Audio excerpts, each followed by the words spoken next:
Boa noite. Algumas apresentações são necessárias. Quem sou eu, né? Se você não sabe, eu sou o marido da Júlia, que está sentada ali com o bebezinho, que é filha do Pedrão e da Cristina, do presbítero Pedro. E eu sou o pai daquele bebezinho ali, o nome dele é Apolo. Nós fomos membros dessa igreja, ela desde pequeno, e eu de 2012 a 2016. Hoje eu sou seminarista do último semestre do Seminário Martin Butzer, em São José dos Campos, e eu faço parte da Igreja Batista Nova Aliança, em Ribeirão Preto. Eu pretendo servir como parte daquela equipe, e hoje Deus me deu o privilégio de compartilhar um pouco com vocês sobre a palavra dele. Então eu gostaria que você primeiro me desculpasse. Por algum motivo, eu preguei hoje de manhã na nossa igreja e eu esqueci de subir o PowerPoint para o Google Drive e nós não teremos PowerPoint. Então, já começando com esse pedido de perdão aí, eu creio que nós vamos trabalhar com a palavra hoje, então se prepare, fique bem preparado. Nós olharemos ao longo do Antigo e Novo Testamento alguns textos e eu gostaria, e vai ser muito importante, que você acompanhe isso conosco.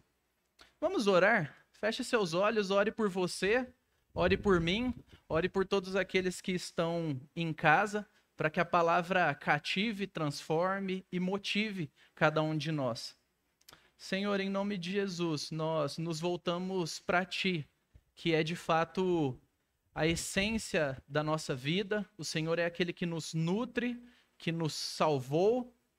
O Senhor tem alcançado pessoas, tem nos direcionado, nos corrigido, nos atraído para Ti, e eu peço que o Senhor faça isso hoje.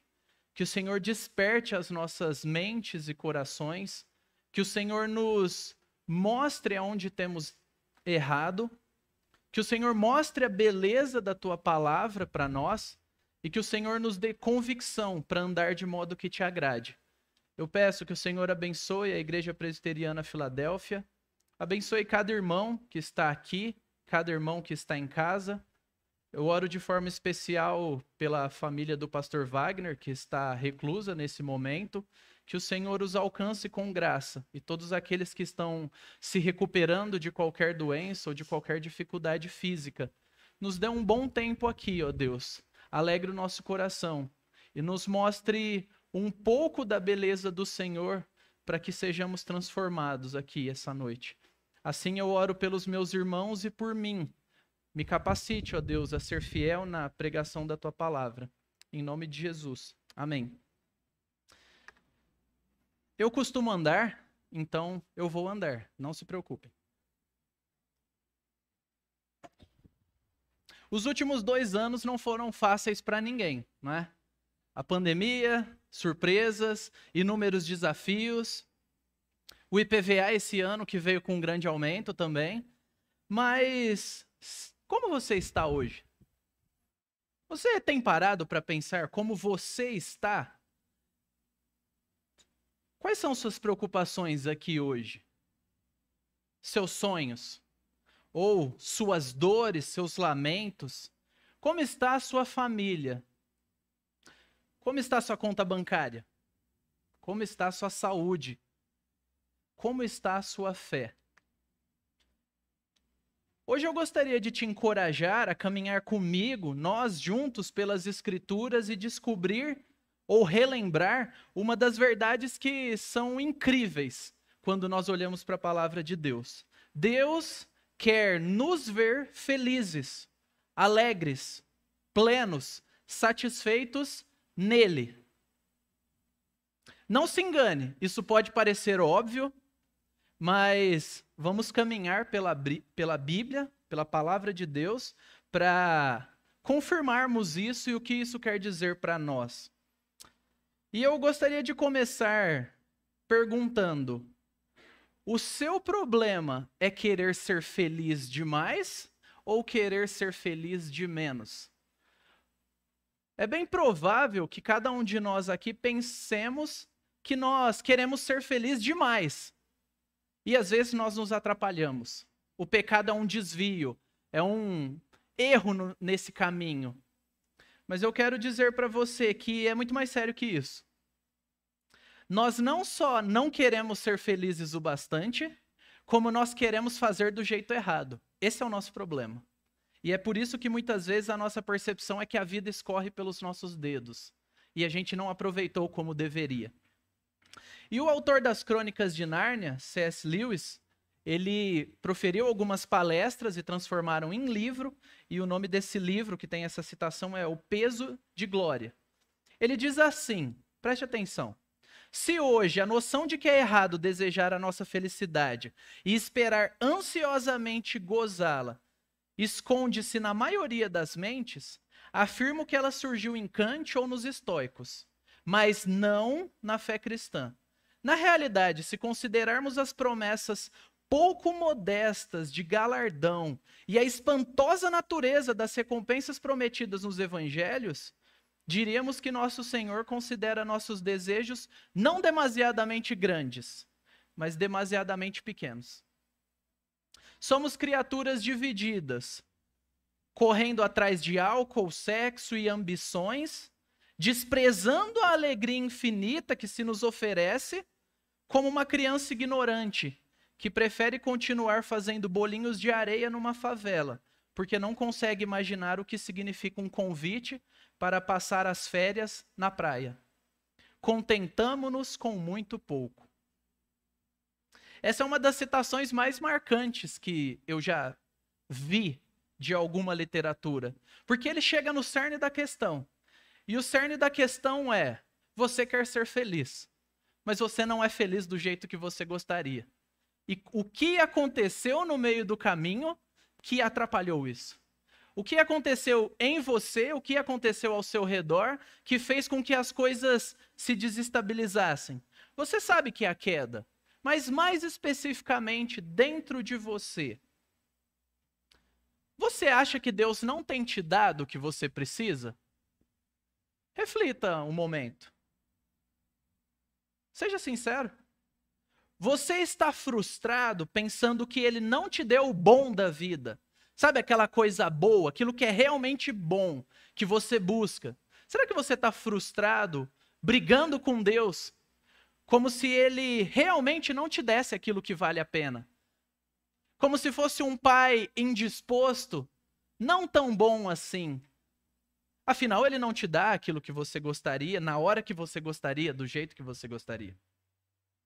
O convite do Salmo 34, e eu peço que você abra sua Bíblia, conecte, compartilhe com alguém aí do seu lado, ele é profundo.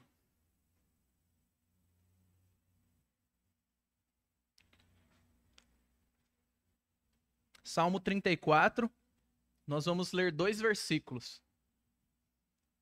Eu vou ler na versão Nova Almeida atualizada. Diz assim, Salmo 34, 8 e 9. Provem e vejam que o Senhor é bom. Bem-aventurado é quem nele se refugia. Temam o Senhor, vocês que são os seus santos, pois nada falta aos que o temem. Provem e vejam que o Senhor é bom. Ou algumas traduções, provai e vede. Isso não é uma dica, isso não é uma pergunta, é uma afirmação que o salmista Davi, inspirado por Deus, faz. Você precisa provar e ver. Mas o que significa provar aqui? Significa experimentar, significa degustar, significa saborear. No original hebraico, a expressão significa perceber o gosto ao colocar na boca. É bem sensível, é bem ligado à experiência. Ele não diz aqui, pense sobre Deus, reflita sobre Deus, escreva livros sobre Deus. Ele não está preocupado com isso. Medite sobre Deus. Não. Ele não diz nem mesmo creia em Deus. Ele diz, prove Deus. Veja o Senhor. Mas como nós podemos provar Deus? Ora, se a Bíblia me manda fazer, eu quero fazer. Como fazer? O versículo 9 diz: temam o Senhor, vocês que são os seus santos. O que é esse temor? Como é que é temer a Deus? É possível que você passe anos e anos numa igreja e não entenda temer corretamente. Temer é medo. Temer é aquele medo que te mantém de longe. Não, não é isso que a Bíblia diz. O temor aqui é um respeito de quem admira. Não afasta, atrai. Eu respeito, eu entendo que há uma diferença entre nós, entre mim e Deus, mas isso não me afasta dele. Isso me aproxima com uma admiração e um coração amolecido, sabendo quem ele é e quem eu não sou. É um desejo de reverenciar, é um desejo de obedecer. São algumas das maneiras que nós podemos dizer o que é esse temor. Esse provar é a experiência desse temor a Deus. E aí, o título dessa mensagem é Alegria em Cristo. E você pergunta, Mário, beleza, mas onde é que está Jesus nesse negócio? E é o que nós vamos fazer agora, indo para João 6. João 6, versículo 35. E depois João 7, versículo 37. Vamos com calma, dá tempo de todo mundo ler. O que Jesus diz sobre isso aqui? João 6,35 diz assim: Jesus respondeu: eu sou o pão da vida. Quem vem a mim jamais terá fome. João 7,37. Vire aí uma página. No último dia, o grande dia da festa, Jesus se levantou e disse em voz alta: se alguém tem sede, venha a mim e beba. Jesus está usando uma metáfora. Ele não era feito de água. E ele também não era feito de pão. Ele está usando uma metáfora aqui. Ele está comunicando uma verdade espiritual, apontando para algo experiencial do povo. Esse povo vivia basicamente de pão. Eles viviam em uma região que nem sempre tinha água. Então eles sabem o que é água e o valor da água. E ele aponta para algo interno que eles que ouviram, sentiram, e ao mesmo tempo que nós sentimos. No fundo da nossa alma, você está sentindo aí, no fundo da sua alma hoje. Alguns chamam de desejos, outros chamam de sonhos, anseios, necessidades. Eu gostaria de chamar de fome, para ficar bem simples. Você tem fomes na sua alma que não estão sendo satisfeitas porque possivelmente você não está indo aonde há satisfação. Sabe aquela experiência de quando você pede para um irmão mais velho te dar comida, mas ele não é a sua mãe? E fala, procura a sua mãe aí, a nossa mãe, não vou fazer por você. É exatamente. Quando nós procuramos no dinheiro, no casamento, no passar na faculdade, no ganhar o aumento, a saciedade para a nossa alma, nós continuaremos com fome e sede. A nossa alma vai desidratar. Porque não são essas coisas que têm o poder de nos nutrir, de nos alimentar. A nossa irmã falou, e a gente não combinou, sobre Jesus como pão, aquele que mata a fome da nossa alma, e é exatamente isso. É exatamente aí que nós estamos. Esses desejos profundos só podem ser satisfeitos de verdade em Jesus, em mais ninguém e mais nada. Perceba como esse texto se complementa com o anterior. Prove e veja que o Senhor é bom. Aí Jesus, alguns séculos depois, diz: eu sou o pão da vida, eu sou a água que mata a sede. Junte as duas coisas e você tem a resposta para as fomes da sua alma. E se você está aqui, está visitando, não é cristão, nunca se arrependeu e creu em Cristo, aqui está a solução para a sua alma. Aqui está aquilo que mata a fome. Muito mais do que uma religião ou uma série de filosofias de vida. O próprio Cristo se apresenta como resposta para você. E eu espero que você não saia daqui simplesmente ignorando essas realidades grandiosas, mas que isso mexa com você, que isso aperte o seu coração e te faça vir até Ele. Jesus não só reconhece as nossas fomes, as sedes da nossa alma, como ele apresenta a si como pão e água. Logo, é possível que você pense, essa fome, essa necessidade, esse anseio veio depois da queda, né? Não era assim quando Deus criou tudo. Porque esses anseios nos frustram. A gente tem vontades, mas às vezes a gente fica frustrado quando a coisa não acontece. E eu quero dizer para você que não. Esses anseios da sua alma não são soltos, não são aleatórios e não são fruto do pecado. É o próprio Deus que colocou isso em você. Em Gênesis 1:26, quando fala sobre imagem e semelhança, ele está dizendo sobre nós termos capacidades e características que vieram do próprio Deus Trino. E essas capacidades e características, elas se manifestam em querer, desejar, realizar.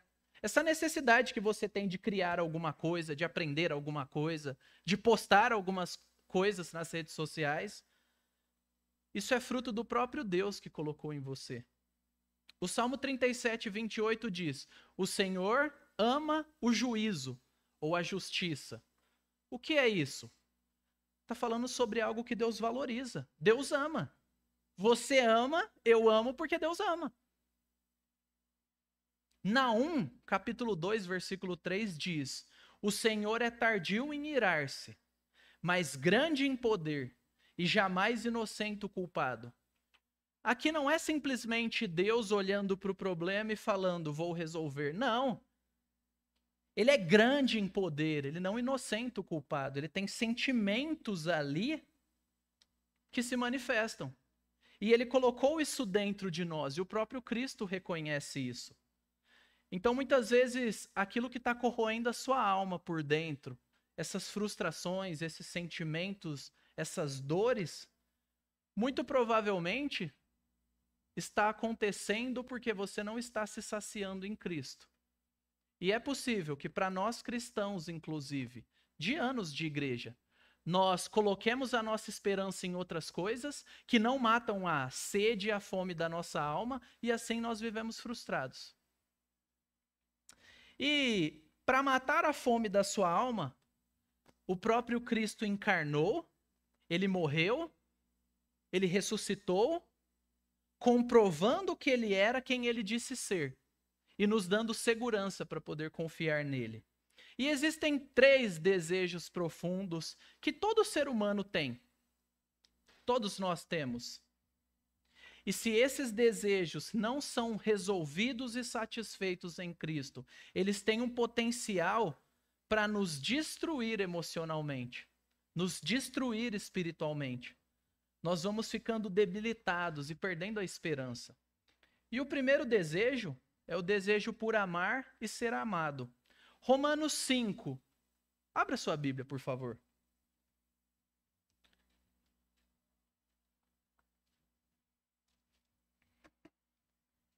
Romanos 5, versículo 6.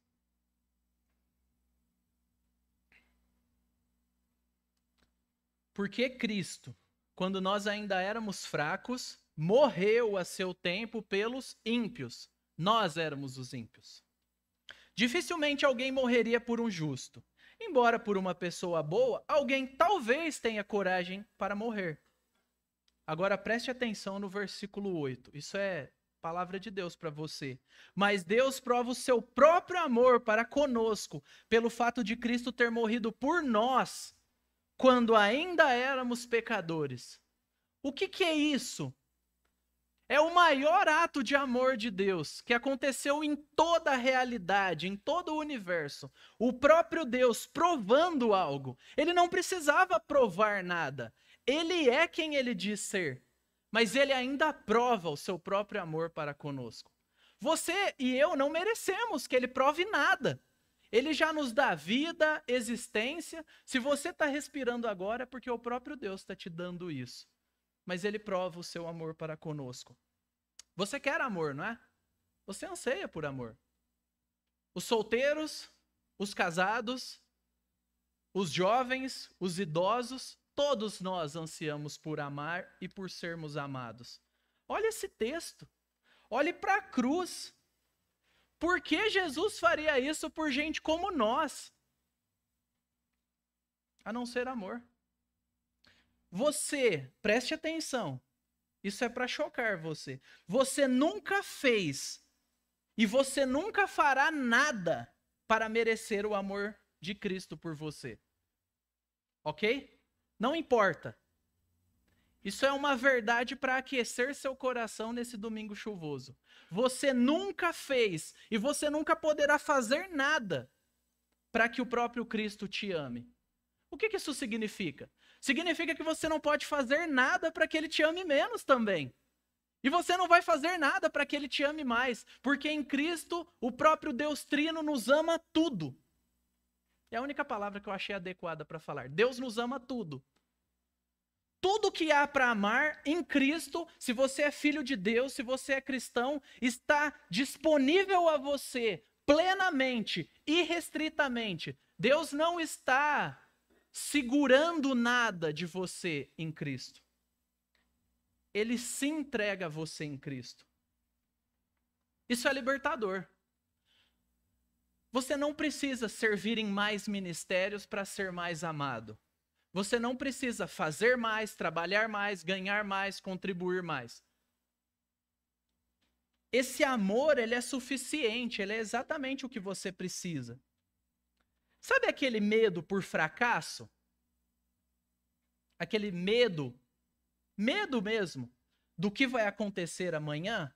Aquele medo de críticas que te faz se afastar dos outros quando parece que alguém vai te criticar? Vai falar, poderia ser assim. Essa mensagem poderia ser melhorada se você trouxesse o PowerPoint ou alguma coisa do tipo, e a gente prefere não ouvir, e isso acontece no casamento, nas amizades, na igreja, no trabalho. As suas falhas morais do passado, o que você pisou na bola, foi apagado. Cristo te ama tudo. E você, inclusive, pode perder bens, que você acha que nunca vai acontecer. Cristo ainda te ama tudo. Esse amor que é dado pelo Deus Trino, Pai, Filho e Espírito a nós, em Cristo, ele não é diminuído em momento algum. Deus não reduz o seu próprio amor para conosco. Os nossos pecados cegam a nossa visão sobre Deus. E esse é o nosso problema. O problema não está em Deus e nunca estará. Ele está disponível em Cristo para você. Você quer amar e ser amado. Cristo. Você tem um segundo desejo também. Todos nós temos, que está lá em 1 Tessalonicenses 5.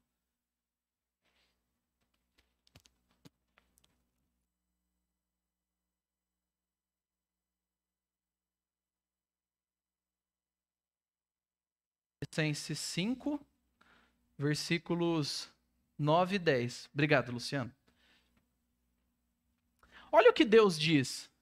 Você tem um desejo por esperança. E olha o que o próprio Deus diz para você na sua palavra.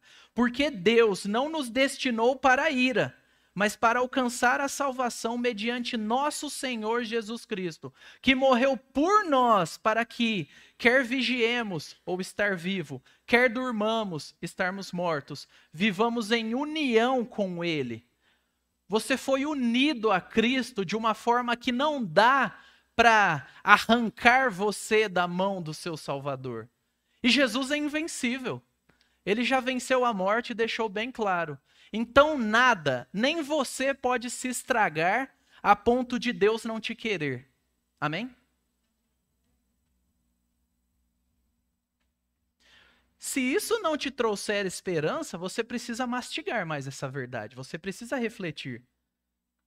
Você precisa acordar amanhã de manhã, ou para ir para o seu trabalho, para o seu negócio, faculdade, ou talvez para procurar emprego. Eu não sei qual é a sua realidade. Mas olha a sua esperança aí. Não importa o que seja fechado de contrato ou a porta que se feche para você. Cristo não vai te afastar, não vai te rejeitar. Isso é esperança para viver. O nosso maior inimigo era a ira de Deus. A ira de Deus estava contra nós. Por quê? Porque nós somos pecadores por natureza. Ser pecador não é ser gente boa que só precisa de um retoque. Ser pecador é ser inimigo de Deus. Ser inimigo de Deus é o pior negócio que há no mundo. Tá difícil. E enquanto somos pecadores, nós estamos à mercê da ira de Deus. Agora, Cristo cobre o pecado. E se não há mais ira de Deus, que é aquele que é invencível contra nós, nós podemos viver com esperança.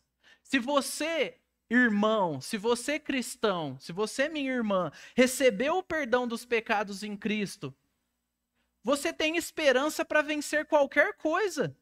É depressão que está te afetando? É o luto?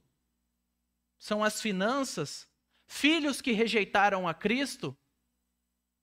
Sonhos que foram desfeitos recentemente? Um casamento que parece que está desgastado e está por um fio? Aqui está a esperança para você respirar fundo, se encher com essa verdade e batalhar por todas essas coisas. Não no seu próprio esforço, não no seu próprio ânimo, mas na verdade de que o próprio Deus em Cristo veio a você e te deu todos esses privilégios. Mas você tem um terceiro anseio, você tem um terceiro desejo, que está lá em João 15, versículo 10 e 11. Você tem um desejo por propósito. Não importa a sua idade, você quer fazer coisas, você quer ser útil, você quer produzir. E olha o que o próprio Cristo diz para você, que tem um anseio por propósito. João 15, 10 e 11. Se vocês guardarem os meus mandamentos, permanecerão no meu amor, assim como também eu tenho guardado os mandamentos de meu Pai, e no seu amor permaneço. Tenho-lhes dito essas coisas para que a minha alegria esteja em vocês, e a minha alegria seja completa. Você precisa entender aqui hoje a estreita conexão que há entre obedecer a Deus e ser feliz em Deus. Essas coisas não podem ser separadas. É impossível para qualquer cristão ser feliz sem estar obedecendo a Deus. A obediência é aquilo que vai contra a nossa natureza pecaminosa, que diz, do seu jeito é melhor, deixa o de Deus para lá. E quando você vence essa natureza contrária à vontade de Deus, você começa a desfrutar de um relacionamento pleno. Não salvação. A salvação não é por obras nem por esforço. Mas você desfruta de uma amizade íntima com Deus. Você pode ser filho de Deus e estar perdendo todos os incríveis privilégios da comunhão com Ele. E a sua vida não vai ser feliz, como a palavra diz. E o problema está em você, que está indo em outros lugares extrair vida para si. E não há. Você tem algum propósito? O ano está começando, né? Algumas pessoas dizem que o ano começa depois do carnaval no Brasil. Eu acredito que não, porque a gente parece que já trabalhou bastante nesse tempo, né? Virou o ano e a gente já está trabalhando bastante, realizando sonhos, projetos, iniciando desafios. Mas você tem algum propósito, alguma meta? É provável que em algum momento, metas de longo prazo tenham sido frustradas. E é provável que você tenha achado, não vale a pena permanecer. Permanecer nesse ministério, permanecer servindo, permanecer perdoando, permanecer sendo fiel a Deus. É provável que essa tentação tenha passado por você, seja verbalizada por alguém ou brotado do seu próprio coração. Lute contra essa tentação com essa convicção. Vale a pena obedecer a Deus. A alegria está disponível. A vida de obediência é o meio. Seja sobre a utilidade do seu trabalho, inclusive trabalho ministerial. Se você não precisa trabalhar ministerialmente para Deus te amar, você vai querer trabalhar ministerialmente porque Deus te ama. Se você não precisa contribuir para Deus te amar, você vai querer contribuir generosamente com os bens que Deus te deu, porque Ele te ama e porque Ele te move a compartilhar com outros. Vocês entendem? Nós precisamos parar de motivar os outros pela culpa. Não é a culpa que nos motiva à santidade, é a graça, é a gratidão, são todas as riquezas, as bênçãos espirituais em Cristo, Efésios 1:3, que estão disponíveis a nós e que motivam cada um de nós a fazermos o nosso trabalho, desde chegar mais cedo na transmissão, até cantar, ensaiar, estudar, a pregação da palavra. Valorizem seu pastor. Pregação da palavra é um baita privilégio, mas é um baita fardo também. Você quer propósito? Eis um propósito. Seja o máximo fiel que você conseguir no seu culto familiar com a sua família, nos ministérios que você está nessa igreja. Se não está, é um bom momento para pensar, porque eu não tenho servido os irmãos por quem Cristo morreu, sendo que eu sou servido por tantos. Viva de um modo que quando os outros olharem para você, eles saberão que a sua vida não é pautada pelo que você tem ou faz, nem pelo que pensam de você, mas por quem Cristo te fez, Filho de Deus. Basta. Você não é definido por aquilo que você pensa sobre si, que falam sobre você ou que você faz. Você pode descansar. E uma vida obediente é tão bonita que os outros vão querer imitar. Busque ter uma vida bonita, uma vida cristã bonita, que se torna atraente, simplesmente porque você ama tanto a Jesus que você não tem problema em deixar as outras coisas. E agora uns esclarecimentos. Buscar sua alegria em Deus não significa fazer o que você quiser, como quiser e quando quiser. Não.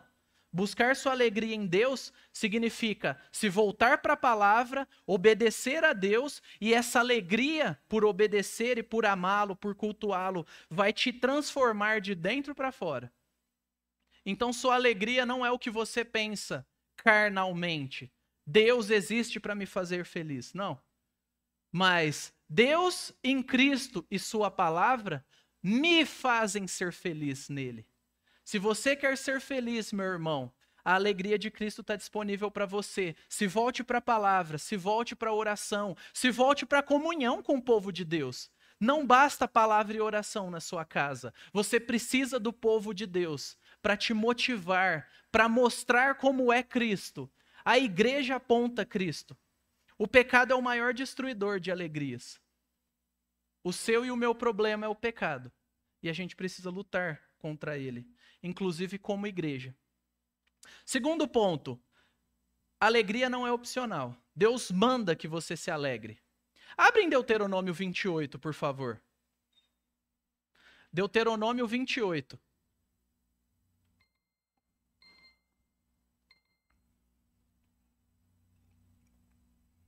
Deuteronômio 28, 47 e 48. Olha o que o próprio Deus diz ao povo dele. Versículo 47. Vocês não serviram o Senhor seu Deus com alegria e bondade de coração, apesar de terem abundância de tudo. E por isso, com fome, com sede, com nudez e com falta de tudo, servirão os inimigos que o Senhor Deus enviará contra vocês. Sobre o pescoço de vocês porá um jugo de ferro, até que os tenha destruído. Qual que é o pecado desse povo? Não se alegrar em Deus com bondade de coração. O pecado que nós como cristãos cometemos é esquecer que Deus nos deu tudo em Cristo e é não nos alegrarmos nele. E um muito mais conhecido, Filipenses 4:4, ouça: alegrem-se sempre no Senhor. Outra vez digo, alegrem-se.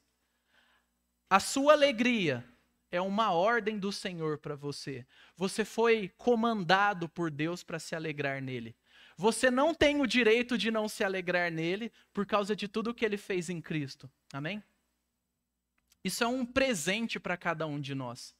Isso é uma palavra para aquecer nosso coração. E concluindo, você tem provado deste relacionamento? Você tem se relacionado com Deus como fonte da sua alegria? Se não, você não será feliz. Isso não é uma opinião, isso é um fato. Se você não se voltar a Cristo, você não será feliz. Mas Se você não tem vivido dessa forma, você não tem extraído vida de Deus para matar a fome da sua alma, peça ao Espírito Santo que te dê alegria nele, que te dê alegria na palavra, que te dê desejo de obedecer a Deus. Lute contra o pecado com essa alegria e essa gratidão. A alegria em Deus te capacita a comer a comida que Deus te dá, dormir, cantar, dançar, escutar boa música, apreciar o seu marido, sua esposa, sua namorada, sua noiva, etc. Brincar com seus filhos, curtir momentos de culto. Isso é um presente de Deus para você. Isso não é um fardo no seu domingo. Deus atrapalhando sua agenda. Não! É o próprio Deus falando. Você vive dia a dia num ambiente onde as pessoas não amam a Deus e dizem para você: não vale a pena buscar esse Deus.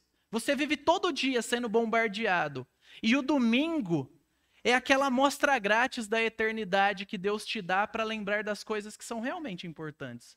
Valorize momentos como esse. Valorize os seus irmãos.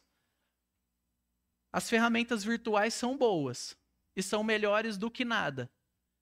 Mas elas não substituem o olho no olho e a convivência. A sua simples presença aqui encoraja pessoas.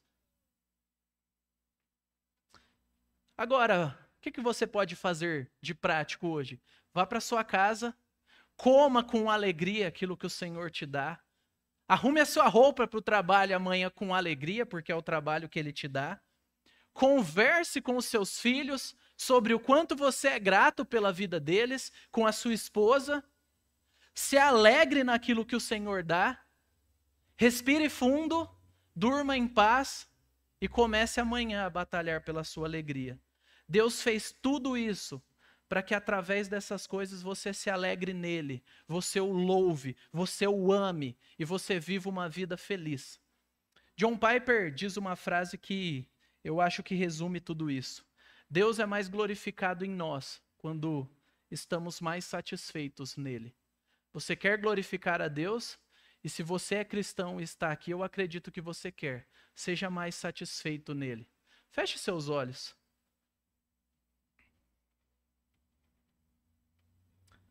Senhor, nós nos voltamos a Ti gratos pela palavra.